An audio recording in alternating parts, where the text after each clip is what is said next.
Yo, Internet, welcome to another episode of the Jongravesshow. Today, I'm over at this guy's house. We're making a video of a pretty good movie that really has been getting a lot of bad flack as of late.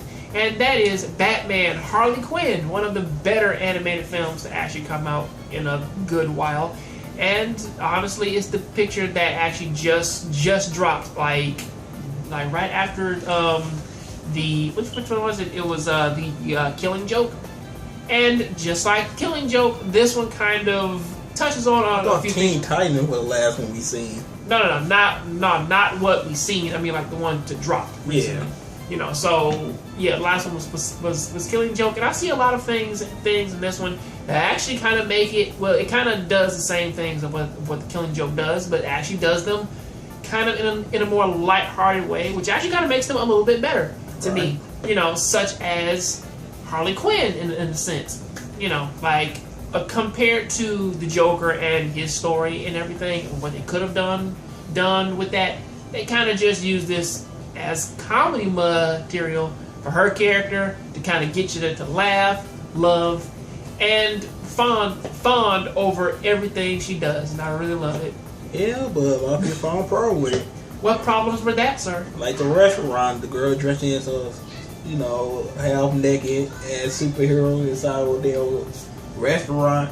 Like, how dare they do that? That's sex material, it's sexual content. Do you know what the worst one I read about? Where old girl bent over and he tried to grab her ass. Not that one. Not that one. Or she bent over in the room. No, not those. It was two of them, like at the restaurant.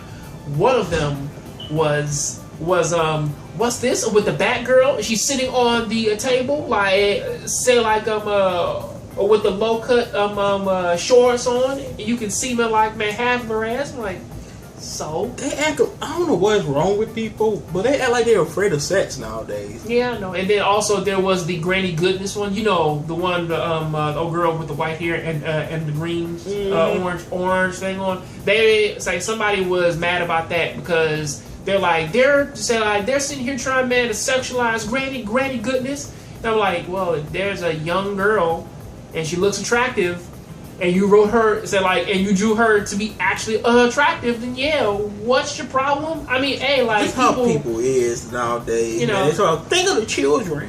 Who cares? I mean, like, this shit ain't even for the kids anyway. It's for people around our ages who are fans of Batman, the animated series, and they took it to a very serious place. I mean, well, spoilers, because you know we don't care about that shit. Go directly into the story. Go. You know, I mean, well, it's a Batman story. Okay, Poison. I mean, like, look, like, you know Poison Ivy. Do you know what Poison Ivy's shtick is? Her shtick is that she's trying to turn the planet in. She's trying to kill off all humans and turn them in the plant people. Whereas I forget his name. Plasmid Man, like the plant guy from the other dimension. I thought his name was Jason something. I'm talking about like his villain name. No. But like his villain name, I keep forgetting it. But like, he's a wannabe Swamp Thing, and he's talking about, yeah, like I'm about to team up with you. So Batman is like, well, Batman and Nightwing are like, well, yeah, who's the person who knows everything about Poison Ivy? Harley. So yeah, let's go ahead and track down Harley. But Harley has one underground, and she's a good guy now. Or at the very least, she's working as a waitress at this place called Super Babes, which is basically a superheroes Hooters. You know, that's kind of what the place is. Offending everybody. No, there's more than that offended people. With the fart jokes. The fart jokes, her voice, everything else, and I'm like... She had to take a shit. You want to pull those, so she kept farting.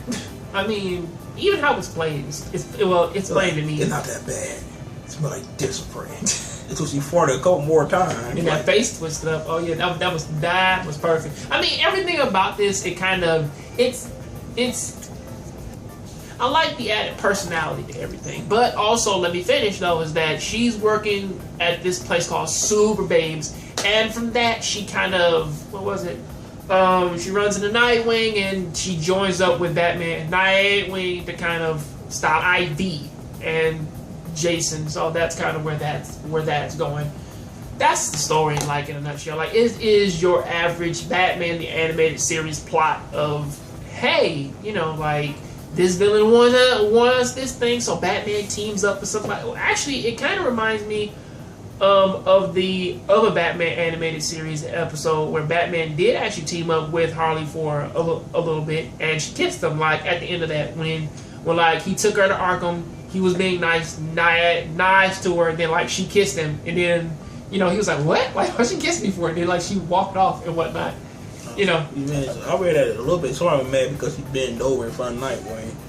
Yeah. They were also mad because they went to that club with all the villains in it. I mean, all the henchmen? Yeah. Captain Clown was in there, a robot, for God's sakes. I'm like, this is fun. It's fun to see all those villains in there and watch them interact with the Batman. You know, like that one dude who, like, was dancing like all goofy and shit. I like how he just drunk that goddamn milk. Let's go.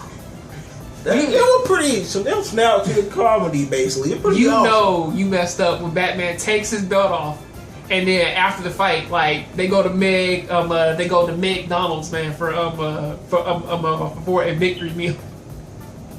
Like, that is bad. You know, well, also, fun fact, though, is that we actually get to see how Nightwing feels about the other heroes, because Booster Gold kind of was like, well, yeah, like, we could get this person. He's alright. We could get a Plastic Man. He talks too much. I'll make it come. Hell no. It's like, you like this rapper to fuck up the thing was like, no. It's like, we gotta go. Yeah, it sounds like paper. Yeah. Man, that shit was hilarious. It adds a level of personality that we don't really see too much from Batman when other people write him, because he's just a stoic hero who just doesn't say anything and he's super serious. And I get that Batman is like the easiest hero to write for, or to fuck up, thanks to what was his name? The dude who did write Batman vs Superman. I forget his name. Frank Miller. Like, that guy, he cannot write Batman to save his life. I swear, because whenever he does it, he sounds like a crazy person who just kidnaps children and just, like, and never takes his suit off and never eats and never sleeps. You sound like a crazy person that kidnaps kids. Like, I mean, seriously, like, that's what he did, like, with Batman. And I'm like, yeah, I get that. But this one kind of adds that layer of humanity to it, especially when, like, he breaks down the reason why he doesn't want Harley to come with him. He's like, I can't trust you. It's just some real shit, you know. Just, I can't, because, you know, like, I've worked with, so I've dealt with you for so long, like, that you are a loose cannon, you know. Versus, like, which did kind of give us the best Harley Quinn moment ever, with her saying like that. It was like that she had a cat once and went outside. You forgot to water the plant. She don't forget to water herself. She turned to a plant person. You gotta help her. She gotta help you. That's like say, it's personality that I love. It's beautiful. I just like how they light a little boy on fire at the end, though. Like, you mean that? Say you mean like, well, now he is kind of shrubbery. It's like, strike a match and give her a kiss. I like those moments, you know, because it's like, well, Batman and Nightwing, they're not lighthearted at the same time. I mean, Batman and Nightwing, they're not terrible people, and of course they have enough silliness in them to where they would kiss Harley Quinn, like, upon each cheek at the same time. It's nice. Yeah, I enjoyed it. It was pretty good. Also, on top of that too, we do kind of have a scene, like, at the end of this where Harley Quinn she has her own TV show, and she's kind of running sort of like a Ninja Warrior-esque like obstacle course in the back. I feel sorry for that fat man, because I don't know how the obstacle course is going to help him get over his OCD. I can't pee unless I'm at home. Like, I can wake up in the middle of the night and I got to keep checking my locks and whatnot. It's like, I lost my wife. I lost this. I'm about to lose my job. And my cat. You already lost your hair, bro. It's like, how's the obstacle course going to do that? I don't know. This is some silly shit that you threw together. Funny as hell, though. Yeah. But there's a thing, though, that I do like. But there is a quote from Harley, though, that I do want to end on. be kind to yourself, because there's some because there's probably somebody out there in the world who's trying to get you.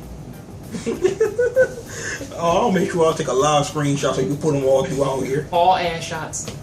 I gotta get more than just ass shots. Oh yeah, that's right. I kind of wanted to say that too. Is that basically I like this because basically every 80% of Harley's scenes were something about her shaking her ass. So I really love that. Yeah, she took a big dump too, and even before that, she took a dump though. She was farting. I'm like, they actually got a girl passing gas. Reminds me of American Dad. But also there is one thing. Well, there's also another thing. I don't know why they were afraid to make Poison Ivy sexy. No, she ain't got no privilege. So. I mean, like for Harley, they really weren't cutting any corners. It's like you see like her breasts, her body. She's being really expressive. But for Poison Ivy, on the other hand, like they kind of, it's like they didn't want to show off her backside. They kind of took away the cleavage and everything. Like they really were trying their hardest to not sexualize her. I'm like, I don't know why. Like, you sexualize one character and don't sexualize the other character. I mean, especially since we know Poison Ivy as being like her and Harley, like they're both like serialized as being sexy characters. And yes, like like she does have a pretty face in this, but it's just I don't know why they were afraid of that. They were also mad because in order to get her to stop doing what she was doing, the only thing Harley had to do is cry. Well, that's years of friendship, buddy. Like those two are basically sisters.